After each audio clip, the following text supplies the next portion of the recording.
Gluta Rosa by Prisma's Beauty. ప్రజలకు రక్షణ ఇవ్వాల్సిన బాధ్యతాయుత పదవిలో ఉన్నాడు. అలాంటి వ్యక్తి బుద్ధి గడ్డితింది. ఓ మహిళను లైంగిక వేధింపులకు గురిచేయడంతో ఉన్న పోలీసు ఉద్యోగం కాస్త ఊడింది. ఈ ఘటన శ్రీ సత్యసాయి జిల్లాలో జరిగింది.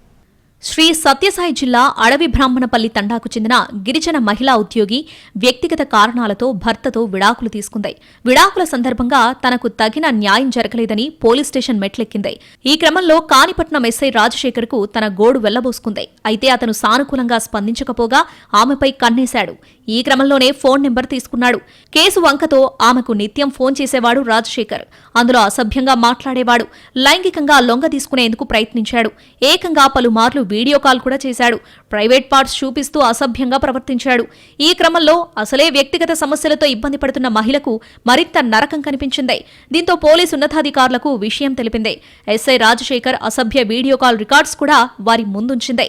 ఈ విషయంపై స్పందించిన జిల్లా ఎస్పీ వీరత్న ఎస్ఐ రాజశేఖర్ ను వెంటనే విఆర్కు తరలిస్తూ ఆదేశాలు జారీ చేశారు. శాఖాపరమైన విచారణకు ఆదేశించారు.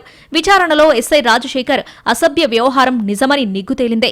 ఫలితంగా ఆయన ఉద్యోగం ఊడిందే. అంతేకాదు భార్యతో గొడవపడి కాణిపట్నంలోనే ఓ అద్దె భవనంలో బస చేస్తూ ఈవిటీజర్ అయ్యాడని ప్రచారం జరుగుతోంది. ఎస్పీ రత్న సకాలంలో స్పందించి ఓ మహిళకు జరిగిన అన్యాయంపై పోలీసులను కూడా వదిలిపెట్టనందుకు శ్రీ సత్యసాయి జిల్లా ప్రజలు ప్రశంసిస్తున్నారు.